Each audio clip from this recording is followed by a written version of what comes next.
une nouvelle vidéo sur la présentation du WRX 125, du coup ma moto principale.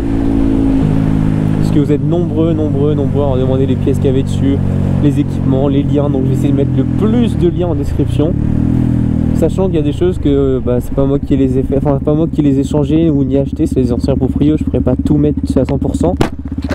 Mais j'essaie de mettre le principal, histoire que vous puissiez voir acheter des équipements, s'il y a des choses qui vous plaisent, ou je sais pas moi, les feux avec les clignotants intégrés, le support de plaque inclinable ou des conneries du genre. Et la plupart des choses c'est comme des pièces à pas trop chères que je mets dessus, dans le sens où la moto dans début d'année prochaine je vais la mettre en vente pour avoir l'argent pour le gros cube. Si l'avantage surtout du coup quand je pense à ça, le débattement, du coup t'as un débattement assez lax quoi, dans le sens où tu peux rouler sur des trottoirs ou tu peux enjamber des petits murs et n'importe quoi, mais moi des petits trottoirs ou des petits mailles ou autre.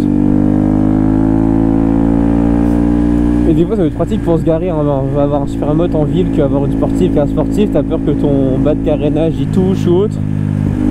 Parce que moi avec mon Aprilia, c'est le truc dont j'avais le plus peur quand je roulais tous les jours avec, c'était avoir le dessous qui touche un trottoir. Mais là du coup avec celle-là, au calme, vraiment genre aucun souci là-dessus, tu veux pas toucher de trottoir, il veut pas t'arriver de couilles qu'il soit. Et même pour être de l'enduro comme la vidéo dernière, c'est pratique en fait, tu peux tout faire avec cette moto. Tu peux aussi bien t'amuser sur route que sur terre. On se retrouve pour la présentation du WRX en chair et en os, on va dire, ou en plastique et en métal, à vous de voir. Donc dessus du coup vous avez les protections, à commencer par le début, des grosses protections en métal où du coup l'axe de roue il passe dedans, protection pour le pot et pour la fourche à l'avant. C'est des protections qui ont été faites sur mesure par un artisan à côté de chez moi. Vous avez la ligne complète Arrow en carbone. Désolé, la moto est pas très propre, mais en même temps avec les temps pourris qu'on se tape en ce moment, mais ligne complète Arrow en carbone. Vous avez le kit déco complet des carénages et du bras oscillant. C'est pas moi qui l'ai fait, c'est fait par l'ancien propriétaire, donc je pourrais pas vous mettre les liens. Surtout que j'ai rajouté, moi c'est le petit 46, car je trouvais ça plus beau qu'avoir cette écriture là, Motorrad TKE dessus. Dessus du coup il y a les poignées protecteurs AliExpress, parmi par l'ancien propriétaire également. Guidon et mousse de guidon, elle est surpontée aussi, je sais pas si on les verra bien, qui ont été, des vrais protecteurs du coup.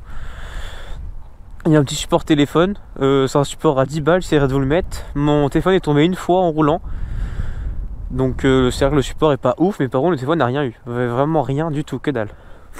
Derrière j'ai une petite plaque, par exemple si vous ma plaque, de toute façon elle est partout sur Facebook et tout, enfin je m'en fous.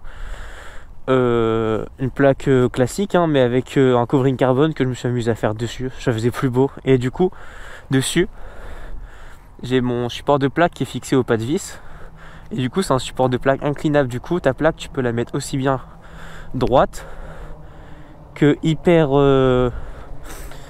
en arrière, ainsi de suite. Moi j'aime bien mettre la plaque entre les deux quoi, pas tenter le diable avec la police et en même temps que ça fasse assez beau.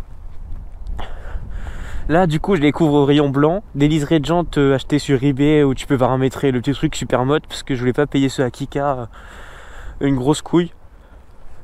Surtout que j'avais pas la thune, sinon je les aurais pris. Du coup dedans, dessus, j'ai remis le petit 46 et tout, j'ai teinté un peu la bulle avant. Là il y a un petit pet, mais j'ai la deuxième bulle, juste j'attends la vente pour la changer. Dedans, dans l'ampoule, j'ai un feu à LED AliExpress et la petite veilleuse rouge. Et le feu il éclaire vraiment, mais trop bien. Je vais vous faire une petite démo après. Là ici caché j'ai une prise USB, donc power, pas power, donc c'est tout con, c'est du 2 ampères, ça permet de charger le téléphone ou les bandes LED. Sauf bandes LED, j'ai cassé le petit câble USB, donc je les mets plus. Je pense que je vais les enlever, mais la moto elle est équipée de bandes LED complètes. Du coup les bandes LED elles vont là dans le petit cache chaîne. Ça fait le tour de la moto et ça revient sous le brossien là-bas. Qu'est-ce que je peux dire d'autre? Mes rétroviseurs, c'est des rétroviseurs pour vélo, achetés 5 € sur Amazon. Ça fait largement le taf, tu peux les incliner comme tu veux. C'est vraiment parfait, tu vois dedans quand même, tu vois en dessous de tes bras. Quand t'as un passager tu vois pas, mais quand t'en as pas tu vois bien. Si mes pneus, c'est des... j'ai mis une peinture à pneus de chez Action. Parce que la Poscal tenait moins bien, sauf que là il faudrait que je les refasse. Et c'est des Sport Max Dunlop en bigum. Et ça tient nickel de chez nickel. Je trouve que c'est vraiment les meilleurs pneus pour l'instant que j'ai dû essayer sur les motos. Qu'est-ce qu'il y a? Bah là, derrière la terre, désolé, hein, j'ai fait, on a mis plein de petits autocollants pour faire un truc assez propre. À l'époque, j'avais mon A ici, parce que je l'avais mis, sauf que du coup, bah, j'ai failli me prendre une amende parce qu'il était mal placé. Et l'amende, s'il est mal placé, elle est plus chère que si t'en as pas, donc autant pas le mettre. Devant, si j'ai des clignotants en 180 degrés, comme je disais. Je vais mettre le clignotant. Donc du coup ça fait le tour, et comme ça quand il pleut ou autre, et bah tu vois nickel. Et enfin les automobilistes te voient mieux car ça reflète un peu. Et derrière j'ai le feu avec les c'est un peu sale, avec les clignotants intégrés homologués E11. Et du coup bah de derrière, je sais pas si on va bien rendre à la GoPro, mais ça se voit bien, enfin nickel. T'as le petit clignotant qui clignote ici, le répétiteur là-bas. Et du coup ça fait classe, ça fait plus beau qu'avoir deux clignotants qui dépassent sur un super mode, j'aime pas du tout. Voilà, démarrer. Là c'est le haro en complet sans chicane, vide. Pour faire une petite idée du son que ça donne.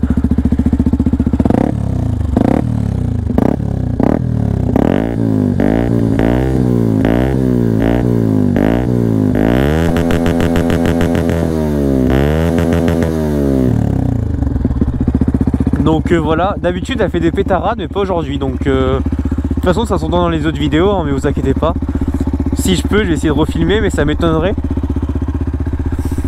Dedans du coup, le feu à LED, la petite veilleuse bleue qui est dedans, et en plein phare, t'as celle en dessous qui s'allume. Et vraiment c'est une grosse dinguerie, genre tu vois, nickel. Si sur le côté il y a le cache batterie avec le petit autocollant pour l'essence, un peu tout con. Là on va pas la voir. Il y a la bobine allumage UMA, il y a la bougie Iridium avec l'antiparasite NGK.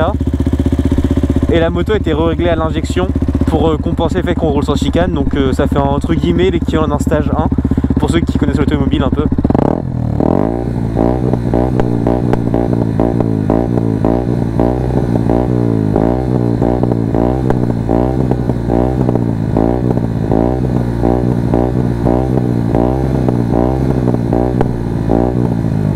Voilà, elle le pète enfin.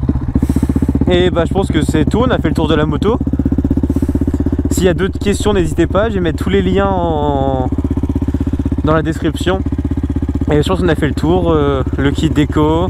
Si, il y a des protègements à service, j'y ai pas pensé. Protègements à service, une part de l'ancien proprio, donc j'aurai pas le lien non plus, mais je pense que ça se trouve assez facilement. Donc les protections, les liserés de jantes, les couvre-rayons, le kit déco, support de plaque, le clignotant, le feu intégré. Et je pense que c'est pas si mal, hein. Sur le côté il y a le support anti-vol aussi. Ça, mais ça on s'en fout un peu, niveau déco c'est pas ouf. Et voilà, je pense que c'est bon. On va pouvoir y aller. Le compteur c'est tout con, hein. Il y avait juste les clignotants quand tu te mets en plein phare. Et c'est tout ce qu'il y a. Moi après ça clignote parce que j'ai mon... Comment ça s'appelle? Ma jauge à essence, le flotteur qui s'est déclipsé de la pompe. Donc vous le reclipser, hein, ça prend 2 secondes, mais par contre ça prend un peu de temps juste démonter les carénages, j'ai pas trop le temps en ce moment. Donc faut que je m'y mette. La moto à 2, pareil, c'est pas si mal. Moi je roule à 2 quasiment tout le temps et ça fait largement le taf. Après au bout de 100 bornes, faut quand même s'arrêter, de 1 pour la moto parce que bah, c'est pas trop bien de faire que de la borne en 125. Je vais faire des petits bouts de temps en temps et j'avoue que le chien est sauté sous les roues. Et faire des pauses que du coup la selle à l'arrière elle est vraiment pas du tout confortable pour un passager. Nous encore ça passe devant, mais passager vraiment c'est une horreur. Je sais pas si vous entendez les petits pieds.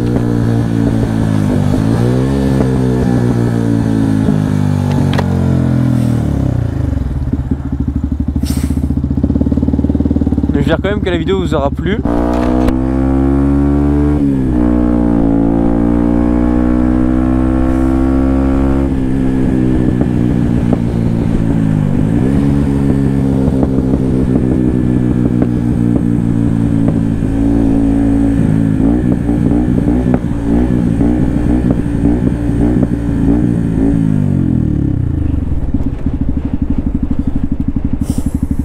Donc j'espère qu'on aura bien entendu le son de la moto. façon ça pourra jamais rendre aussi bien en vidéo qu'en vrai, mais vraiment le son est magique je trouve. Comparé à la KTM Duke, l'Ignacra même sans chicane ou autre, je trouve que c'est pas d'équivalence. Vraiment le son du WRX il est ouf.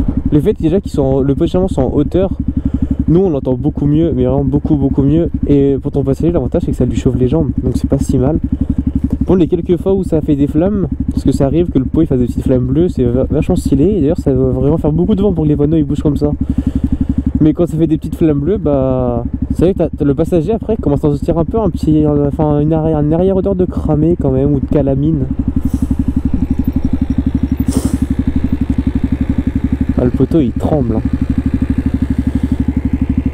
Et ouais, c'est ça le problème quand t'as un passager, c'est juste que du coup il va sentir un peu la calamine quoi. Ça fait par exemple le sac, j'ai un sac gris et quand ma passagère le prend, le sac devient un peu noir en dessous au niveau du pot d'échappement.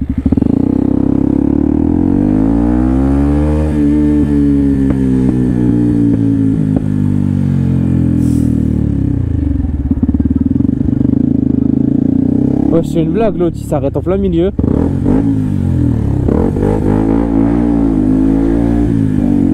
Et sinon je vais pas être plus au milieu, oh coucou. Non mais wesh. Et j'hallucine, le mec il s'arrête en plein milieu, mais c'est warning, et tiens, j'ai récupéré mon colis, moi j'ai en profité. C'est vrai que c'est le moment, plein milieu de la route, pourquoi pas, ça se tente. Donc le vélo il se dit tiens, moi je vais mettre en plein milieu de la route, on va faire de l'interfile, pourquoi pas. Ça se tente aussi également, hein. Waouh. À Blois, les gens c'est ouf, quand il commence à faire froid ou quand il commence à pleuvoir, les gens ils deviennent complètement cons. Mais vraiment, c'est un truc de ouf. Ils savent plus conduire, je dis pas que moi je suis un pro de la conduite ou autre, mais putain, je m'arrête pas en plein milieu de la route récupérer un colis, ou je m'amuse pas à mettre en plein milieu de la route, faire de l'interfile alors que les gens arrivent en face.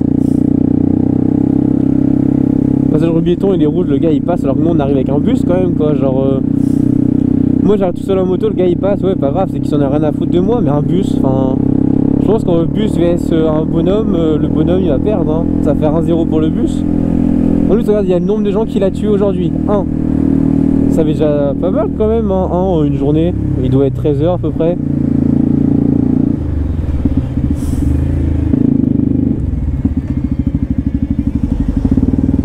Jean a besoin de vous pour retrouver sa nouvelle équipe. Ah merde, il a perdu où ce con? Il a réinventé le principe du géocaching, genre tu vas cacher un objet, tu donnes des petits indices pour que le gars te le retrouve, c'est une chasse au trésor son équipe. Ah si, d'ailleurs si, le WRX, là, pendant qu'on en reparle, petite précision, il y a la fourche avant qui a été préparée dans le sens où il y a une cale au ressort, ouais, il a une cale au ressort et une huile moins, non c'est quoi, c'est une huile plus fluide, putain j'en souviens plus, c'est une huile moins fluide je crois, ou plus fluide, enfin celle qui fait que ta fourche est plus dure. Je crois que c'est une huile moins fluide justement, parce que moins elle est fluide et plus elle est dure entre guillemets, enfin plus ta fourche elle a un débattement plus dur. Et mon ressort derrière il est réglé au plus dur aussi. Parce que du coup je roule souvent à deux et j'aime pas quand la moto elle est molle, quand tu prends un dos d'âne ou une petite bosse et genre tu sens que ta moto elle s'enfonce, je déteste ça, je préfère même avoir un peu mal au dos ou mal au cul, mais que la moto elle reste stable et elle bouge pas quoi. Et ceci va conclure notre